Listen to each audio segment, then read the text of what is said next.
Pemirsa Sindo Malam, kita awali dengan informasi akibat remblong. Truk kontainer menabrak 6 kendaraan di ruas tol Serondol kilometer 432 Semarang, Jawa Tengah. 5 korban luka-luka dilarikan ke rumah sakit. Beruntun iki. Alhamdulillah kira korban biro. Diduga karena remblong, sebuah truk kontainer menabrak 6 kendaraan sekaligus di tol Serondol, kilometer 432 Semarang, Jawa Tengah. Wong eneng ki. Eneng.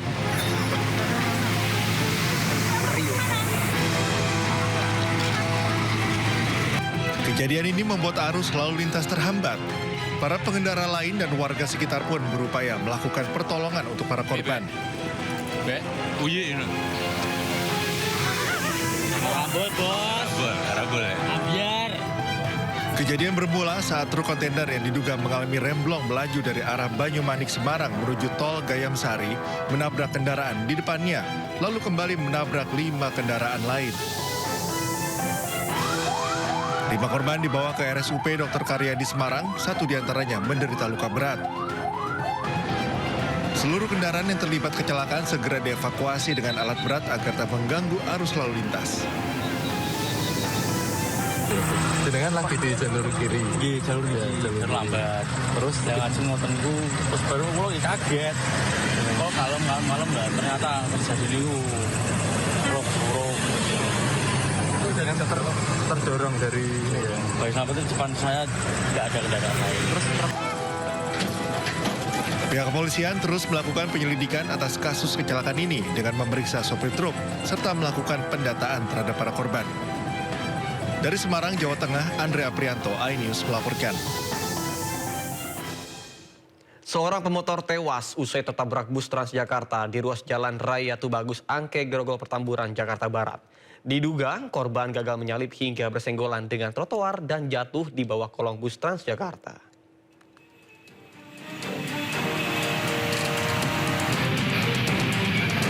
Pengendara sepeda motor ini tewas tergeletak usai tertabrak bus Transjakarta di Jalan Raya Tubagus, Angke, Grogol, Petamburan, Jakarta Barat. Korban Andika Isna Pranata, warga asal Brebes, Jawa Tengah ini tewas akibat luka di bagian kepala. Diduga gagal menyalip saat melaju dari arah Tambora menuju Grogol, Petamburan. Motor korban bersenggolan dengan trotoar hingga hilang kendali. Korban pun terjatuh di kolong bus Transjakarta yang melintas. di sini di depan dia maksa masuk kena trotoar baru jatuh kelindes ban. Itu kelindes ban di belakang itu bukan bisnya yang salah karena dia posisi emang tetap dia yang salah sendiri. Jadi maksa dia. Jenazah korban dievakuasi ke RSUD Tangerang, Banten untuk otopsi dan sepeda motor korban diamankan ke kantor Unit Laka Lantas Jakarta Barat. Dari Jakarta, Mitfaul Gani melaporkan. Pemirsa, rekonstruksi pembunuhan seorang pegawai Badan Pusat Statistik asal Magelang, Jawa Tengah yang bertugas di Halmahera Timur, Maluku Utara berlangsung ricuh. Pelaku nyaris menjadi bulan-bulanan warga yang marah dengan perbuatan pelaku.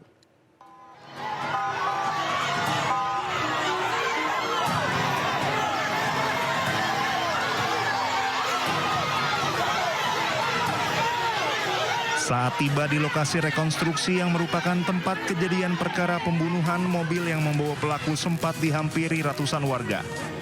Warga yang geram dengan perbuatan pelaku meneriaki pelaku yang akan menjalani rekonstruksi. Hei, harus tenang, harus tenang. Ya. Saat rekonstruksi berlangsung, warga juga terus meneriaki pelaku hingga aparat kepolisian harus menenangkan warga melalui pengeras suara. Sementara sebanyak 33 adegan diperagakan langsung pelaku. Dalam adegan juga diperagakan bagaimana pelaku masuk ke dalam kamar korban menggunakan kunci yang diduplikat, kemudian memperkosa korban sebelum dibunuh. Polisi menyebut pelaku yang juga merupakan pegawai BPS telah merencanakan aksinya dengan memantau aktivitas korban selama 2 hari.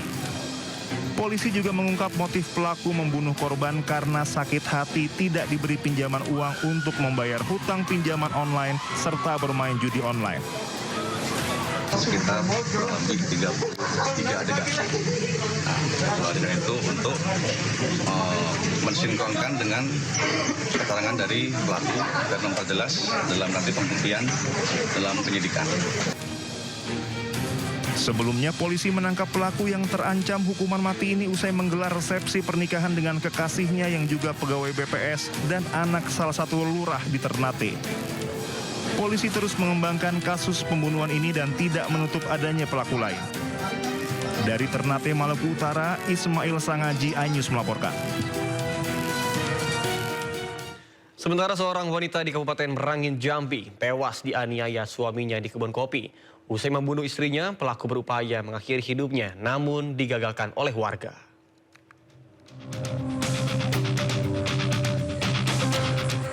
Wenalisti 21 tahun warga Bengkulu Selatan tewas dianiaya suaminya RS di sebuah pondok kebun kopi Desa Kotorami, Dusun Sungai Lilin, Kecamatan Masurai. Korban alami luka parah di bagian kepala, dada, dan 2 tusukan di bagian punggung.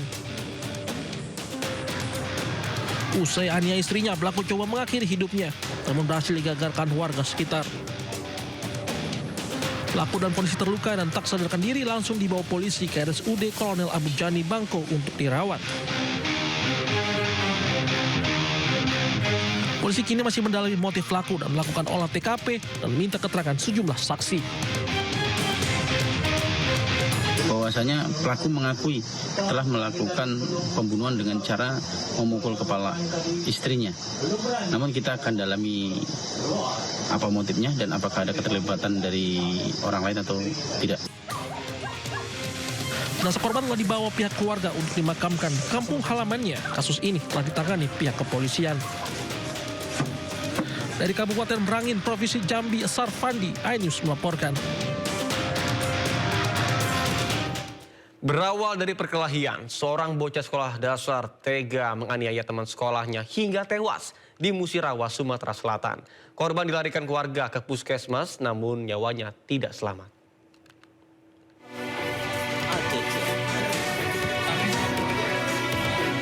Perkelahian maut terjadi antara pelajar Madrasah Sanawiyah berinisial RI usia 13 tahun dengan bocah SD berinisial JN di Desa Pau 1, Rawas Ilir Musi, Rawas Utara, Sumatera Selatan. Perkelahian terjadi pada Jumat lalu sekitar pukul 12.30 waktu Indonesia Barat. Perkelahian terjadi saat salat Jumat sehingga tak ada warga yang melerai keduanya. Dan meski sempat ditolong warga, namun korban tewas dalam perjalanan menuju puskesmas. Polisi telah melakukan olah TKP dan mengamankan pelaku di Polres Muratara untuk penyelidikan lebih lanjut. Sedangkan penyebab perkelahian keduanya masih dalam penyelidikan. Pemirsa, Prada Luki Cepril Saputra Namo dimakamkan sore tadi di pemakaman umum Kapadala, Kupang, Nusa Tenggara Timur. Sementara itu, polisi militer TNI masih melakukan penyelidikan. Yang tewas diduga dianiaya seniornya sesama prajurit TNI.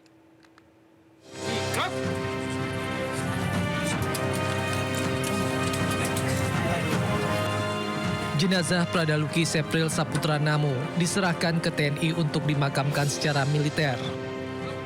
Prosesi pemakaman berlangsung hikmat diawali dengan ibadah pemakaman di rumah duka Asrama Tentara Kuanino, Kupang, Nusa Tenggara Timur. Prosesi berlangsung dramatis, pasalnya orang tua dan keluarga belum ikhlas melepas Prada Luki.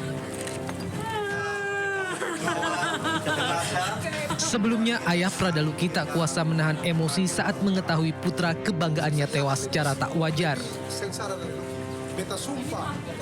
Terima kasih Indonesia! Terima kasih Indonesia! Diketahui ayah Luki, Serma Christian Namo, juga merupakan anggota TNI di Kodim 1627 Rotendao. Christian mengamuk dan meminta para pelaku penyiksaan yang mengakibatkan anaknya meninggal tak hanya dipecat sebagai TNI tapi juga dihukum mati. Christian menuntut keadilan untuk putranya dan menyatakan siap mempertaruhkan nyawa demi putranya. Sementara Panglima TNI Jenderal Agus Subianto ketika dikonfirmasi mengaku belum menerima informasi yang menewaskan tentara muda di NTT. Saya mewakili Komandan Brigif turut berduka cita. Tapi mohon kepada para wartawan, mungkin saat ini kan masih dalam proses penyelidikan. Tentunya ini memang memakan waktu karena memang ini benar-benar harus diselesaikan dengan tuntas. Ada Lucky yang dianiaya seniornya Pak. Waduh, saya malah belum. Ini ngomong Kadin Pak. Bagi seorang ayah yang mendedikasikan hidupnya pada negara, kehilangan anak akibat penganiayaan di dalam institusi militer menjadi pukulan yang berat dalam hidupnya. Dari Kupang, Nusa Tenggara Timur, Eman Suni, iNews melaporkan.